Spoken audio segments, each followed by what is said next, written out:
Welcome to the Mile High Church podcast. This is Josh Reeves. I'm so glad you're listening.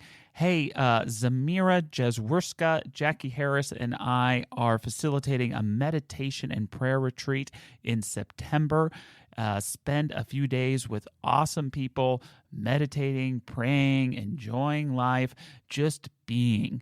Sometimes in this wacky world, we just need to find an oasis and a sanctuary to get back to ourselves, and then we can return to that wackiness, not so wacky ourselves, and find some thread of sanity. And we'll have a great time. Learn more at milehighchurch.org. So I'm continuing a series this morning, Sacred Intimacy, about getting closer with our life, about a more intimate relationship with God, about closer relationships with ourselves and with one another. And the topic today is mindful vulnerability, aka how not to be a doormat. I at least want to stop being a welcome doormat. You're going to have to work damn hard if you're going to walk on me. I had a powerful graduation in personal growth recently. I woke up early and went into the living room to sit in my chair and meditate. And about 15 minutes in, the alarm in my room started to go off. "You idiot," I said to myself. "You forgot to turn off your alarm." And immediately another voice, not angry but very firm, said, "Do not talk to him like that. You have no idea what he's been through." Now, this voice that calls me an idiot, its intentions are good. Its intention has always been to keep me from doing what I believe I am unfit to be able to do. It's trying to protect me. If it had a moniker, it'd be that great statement from Mark Twain: "It is better to let people think you're dumb than to speak and remove all doubt." But this other voice I had never heard before. This voice knew who I was. It was even aware of what I've been through. And it had compassion. It had compassion for me. And it helped me realize that I had graduated to a new level of personal growth. No longer do I need to rely on a voice to tell me to restrict bringing forth who I am into this world. What I do need is a voice that recognizes that I have put myself into this world and deserve compassion and respect for doing so. No longer do I need to rely on a voice that tells me the risk of expressing and sharing who I am. What I do need is a voice that tells me of the risk of not expressing and bringing forth who I am. No longer do I need a voice to remind me of my limitations, but a voice to remind myself of what my limitations are and that I'm worthy anyways. I am life worthy. I am love worthy. No longer do I need a voice to tell me of the futile practice of trying to control every aspect of my life out of fear that it's going to fall apart. What I do need is a voice that tells me that there is an intelligence greater than I am and that it's okay to live in trust. Trust. I graduated into a new level of mindful vulnerability that allows me to live a more dignified life with compassion for myself. Elizabeth Gilbert, the Eat, Pray, Love lady, wrote a wonderful book on creativity called Big Magic, where she talks about not disassociating the many voices of ourselves, but recognizing where they're coming from and how we can integrate them together. And she has this beautiful letter that she addresses to fear, and I thought it'd be cooler to have one of our teens read it than for me to share it with you today. Her name is Rose, and thank you so much, Rose, for taking the time to read this to us today. Let's hear it for her.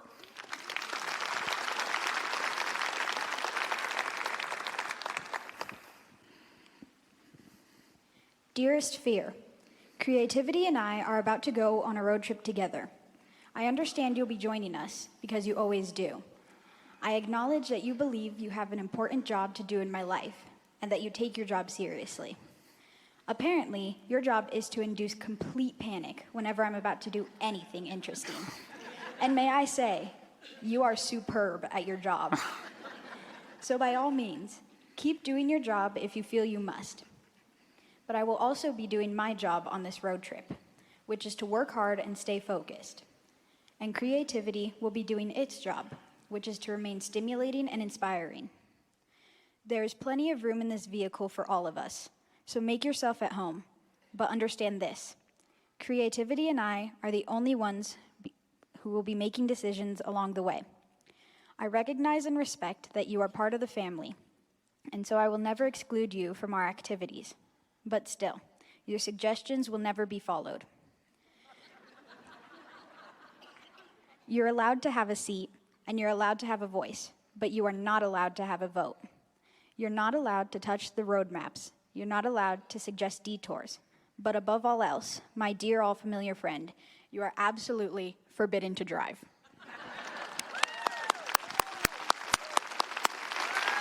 Thank you, Rose. So much better coming from her. There's nothing wrong with having all sorts of voices in your head. It's the ones that you're listening to that steers you wrong or steers you upwards. At Mile High Church, we are a positive thinking people. We are a hopeful people, an optimistic people. The world needs us, right? And yet, without discernment, and maybe some of you have noticed this, some people can easily take advantage of those of us with a very positive disposition. One might think to themselves that they can get away with being negative because we're going to focus on the good. Some of us have maybe even discovered in this teaching that because we seek to be so grounded in love and seek to be so forgiving, that there are some people that are perhaps even very close to us that might express more anger than appropriate because they know we're going to love them anyway. Who may do something wrong more intentionally because they're certain we're going to forgive them. Am I the only one who's ever had that experience? Our philosophy is very important. But in order to be effective, we need this quality of mindful vulnerability.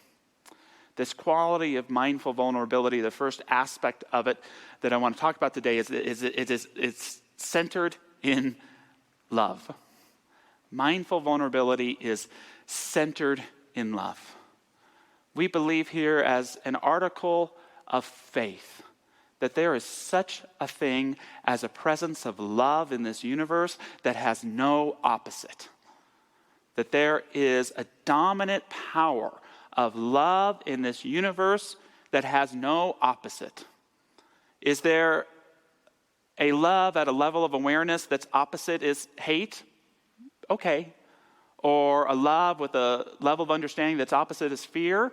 Okay. But there's also this totality of love that has no opposite. And when we center ourselves in it, it speaks through us. It guides us. When we put love at the center, it centers everything. And we see clearly and can become a transparent presence for that love within us. Rilke said, "Believe in a love that is being stored up for you like an inheritance, and have faith that in this love there is a strength and a blessing so large that you can travel as far as you wish without having to step outside it." When I initially wrote this talking point, I wrote, stay centered in love.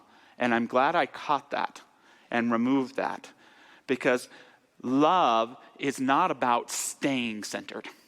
It's not about how long you stay centered in love. It's about how quick you get back there when you get thrown off center. The consequences of loving fiercely, fully loving, is that you're going to live closer to fear.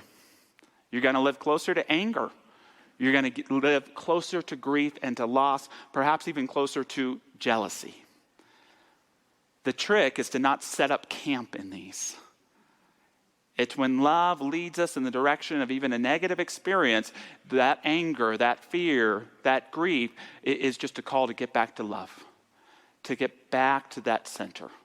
And when we can love from that center, life has a way of moving forward for us, of bringing forth healing where we didn't think it was possible, of bringing forth the possible when we only saw limitations.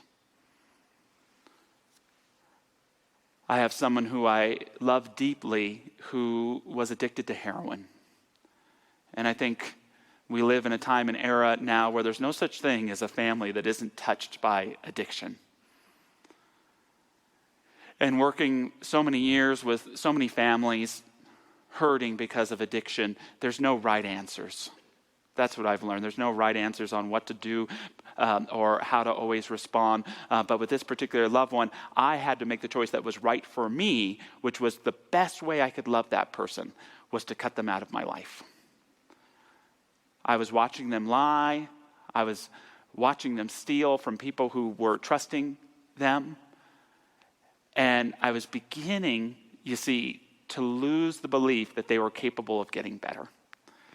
And so I had to cut this person out of my life, because if I was going to be the last person on earth to know that they could heal and survive this terrible allergy to heroin, that they could get better. And I'm so thankful, not because of my change, but because of so many different circumstances, that this person is still alive and active, and that we have a harmonious relationship. The point I want to make is that being centered in love sometimes means making really tough and courageous decisions. It's not about just being warm and fuzzy. It's about having the courage to stand in the truth of who you are without allowing anyone to walk on you. Mindful vulnerability is about being centered in love, and it's also about compassionate self-awareness.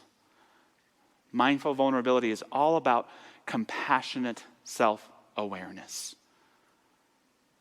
Those of us who've been walked on before, it's not that there's bad people out there. It's just there's people who have an awareness that's a little off. They have a story that isn't serving them, and so they can show up as toxic in our lives.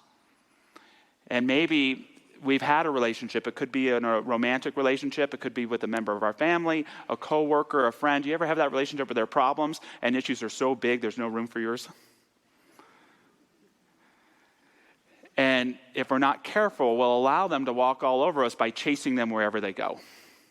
Here's the drama. Here's the upset. Here's the thing that they're doing that's making me so angry. And we chase them and don't realize that the more we're chasing, the more we're abandoning ourselves. And so it's time, part of mindful vulnerability is the saying, when I'm caught up thinking about you, I'm going to pivot right back to me. My problems and issues may have not contributed to where this relationship is, but I want to be in relationships better, stronger, more transparent. So whenever I think of you, I'm going to get back to me. Compassionate self-awareness. Now I'm guessing that none of us here want to be doormat, right? But for the one or two that may still be interested, here are 3 things you can do to ensure that you'll be a doormat. The first is to surrender the validity of your own experience for the perception of reality of the other person. It's to buy into their story about you without recognizing the validity of your own experience. Now, sometimes in an experience we're in story, but that's okay. It's not about always being right and true. It's about honoring our own experience of our relationships and our circumstances. And if those aren't honored, then we open ourselves up to being taken advantage of. Where someone says, hey, that bad thing I did to you, it's because you did this. That inappropriate thing that I did, well, I wouldn't have done it if you didn't do this. The person who's walking all over us does not want to take any accountability for their feet. And so they blame the mat. Don't put your mat out there by owning your experience. Second way is by pushing all of your needs and wants underneath the mat so that people can walk on those too. By not taking the time to articulate our own needs, our own wants, not only do the people with lesser awareness walk all over us, but the people who don't mean or intend to walk on us wind up walking on us then too, because we haven't taken the time to find the courage to communicate our needs and wants, and the person is trying to love us, trying to meet our needs, but they don't know what it is, and so it's just about getting their needs, and then we're all feeling tired and trampled upon. Compassionate self-awareness is about taking the time. What do I need? What do I want? Not how can someone else give it to me, but how can I meet that need for myself right here and right now? The third way to ensure that others will walk all over you is to not understand your own hurts. To not take the time to understand your own hurts. It sounds kind of weird, but maybe you can relate to this. When I fail to understand a hurt that I own or have experienced, I am bound to seek to create other experiences to try to understand it. I've gotten into that place where I feel this pain and I haven't dug into it, I haven't processed it, and I unintentionally create other experiences to have it right here in my face, to try to understand it, to try to heal it, to try to move through it. And I think we all know hurts are hurts. There are wounds and there are scars, and our goal is to get to that place of scar where we can heal and be a presence for others because of the wounds that we've been given. And for some of us, we grew up with terrible wounds, traumas. For many of us, they may not be that traumatic, but they're there. Growing up with a good mother who wasn't emotionally intelligent or took things so personally that if you expressed negative emotions, they were immediately dismissed. Perhaps you had a great sense of security with your father, but your father traveled for work all the time and he didn't quite realize that whenever he left to take a trip, it left you feeling unsafe and hurt. Perhaps your first serious relationship, your partner decided that the relationship wasn't right for them, and instead of being honest about it, they exited in an unhealthy and inappropriate way. Perhaps you were that person who exited the relationship in an unhealthy or inappropriate way. These hurts happen for us, and in order for the wound to become scar, we need to understand them. We have to take that time to listen to them, and we have to courageously communicate to help respond to how to care for ourselves when we're in those hurts. If you do any of those three things, you can create yourself into that victim of allowing others to walk on you. But if you can limit those things, if you can articulate those needs, if you can understand your hurts, if you can honor the validity of your own experience and be willing to change your mind, you can strengthen yourself in such a way that you're a powerful presence not only for you, but in helping to train those around you how to best love you and how to better love themselves. And that leads me to this last point about mindful vulnerability, is it's about courageous communication. It's about courageous communication. Mindful vulnerability is being centered in love because it allows us to be transparent to the best within ourselves. Mindful vulnerability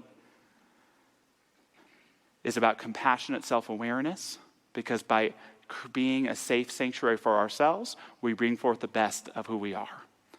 Courageous communication is mindful vulnerability because it's communicating how to best love us. And it helps us know how to best love. It's about boundaries. Blockages are how we keep love out of our lives. Boundaries is the fruit of self-awareness, where we're able to communicate with others. This is how you can love me best, and please tell me how I can best love you best, so that we can grow and be closer and more intimate with one another. It takes that level of self-awareness and the courage to communicate it. It's okay to need to feel safe before you share. It's okay to want to know that you're loved before you share something difficult. It's okay to want space to talk about an issue that's bothering you. You deserve to be heard. Are these unnecessary or inappropriate boundaries? Come on. No. They're simple. And yet so many of us abandon ourselves and allow these boundaries to be taken advantage of. It can happen in big ways. It can happen in little ways. One of the things my spouse and I realized when we got married in this experience of cohabitating is we had different understandings of this thing called home. And this is only my interpretation of my spouse, but I believe that she grew up with home being a very communal experience where everything was shared. You can take anything you want out of the refrigerator, borrow someone's outfit or a blanket, eat somebody else's popcorn, and home meant sharing and communal and community. I grew up in a big, wild family, and the central rule of that household was don't touch my stuff. Home and safety meant privacy. It meant what is mine belongs to me. And maybe some of you are like this. I'm one of those organized chaos people where everything's a little messy, but I know exactly, like Kathy Bates in Misery with the salt and pepper shakers, where everything and how everything is. And if it's changed, it feels kind of like this little violation to me. So what would happen is I would come home with my phone ready to plug it into my charger, and it's not where I left it. And immediately there's this trigger of not feeling safe, of not feeling home. I walk into the living room where my spouse is comfortably resting with the phone charger in the wall and her phone charging next to it. Oh, hi, welcome home. How was your day? Just fine. What's the matter? Nothing. I can't admit that I'm freaking out over just a wall charger. But do you see how we do this in our lives sometimes with our closest relationships? Did anyone do anything wrong? Absolutely not. Different understandings. If anything, it can endear us to one another when someone breaks our boundary in an innocent way. But if there was anything wrong, it was my inability to communicate my experience.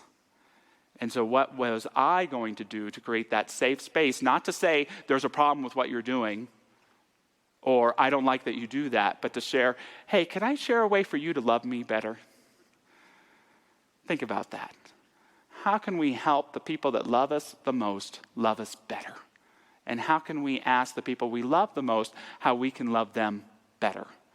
That's how we move out of the state of artificial harmony that prevents sacred intimacy to a place of transformational growth and closeness with the people we want to feel closest to in our lives. Centered in love, compassionate self-awareness, courageous communication. These are not only rules for living a great life, but they're rules for becoming the best who we are. I love something Parker Palmer said. He said, "What a long time it can take to become the person one has always been. How often in the process we mask ourselves in faces that are not our own. How much dissolving and shaking of ego we must endure before we discover our deep identity, the true self within every human being that is the seed of authentic vocation."